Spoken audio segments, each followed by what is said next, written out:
భారతదేశంలో ప్రతి ఒక్కరికి పరిచయం లేని పేరు ఓయో. ఓయో రూమ్లు ఏ రకంగా ఫేమస్ అయ్యాయో మనమంతా చూసాము. ముఖ్యంగా బెంగుళూరు, ముంబై, చెన్నై, హైదరాబాద్ లాంటి మహానగరంలో మాత్రం ఓయో తెలియని వ్యక్తులే ఉండరు. నిజానికి ఓయో రూమ్లను సామాన్యుడు కూడా, పేదవాడు కూడా హైఫై రూమ్లో ఉండటానికి వీలుగా ఓయోను స్థాపించడం జరిగింది. అయితే అది కాస్త లవర్లకు అడ్డాగా మారిపోయింది.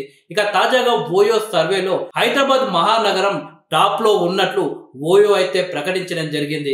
అయితే ప్రేమికులకు అడ్డాగా మారిన ఓయో ఇప్పుడు అదే ప్రేమికులకు బిగ్ షాక్ ఇవ్వనున్నట్టు తెలుస్తుంది. అయితే ఓయో సంచలన నిర్ణయం అయితే తీసుకున్నట్టు తెలుస్తుంది. ఇకపై పెళ్లి కాని జంటలకు ఓయో రూమ్స్ ఇవ్వము అని ఓయో ప్రకటించబోతున్నట్టు తెలుస్తుంది. ఇకపై పెళ్లి కాని జంటలకు రూమ్ బుకింగ్స్ లేదంటూ ఓయో తేల్చి చెప్పినట్లు తెలుస్తుంది. ఈ మేరకు చెక్ ఇన్ పాలసీలో కీలక మార్పులైతే ఓయో తీసుకువచ్చింది. ఇకపై పెళ్లి కాని యువతీ యువకులు ఓయో రూమ్ లో చెక్ ఇన్ చేసేటప్పుడు వారి రిలేషన్షిప్స్ కు సంబంధించిన చెల్లుబాటు అయ్యే ఐడి ప్రూఫ్స్ అడగనుంది. సరైన ఐడి ప్రూఫ్స్ లేకపోతే మాత్రం బుకింగ్స్ ను తిరస్కరించే అధికారాన్ని పార్ట్నర్ హోటల్స్ కు ఇస్తున్నట్లుగా ఓయో చెప్పుకు వచ్చింది. మొదటగా మిరాట్ లోని ఓయో భాగస్వామి హోటల్స్ లో చెక్ ఇన్ పాలసీని ప్రారంభించింది.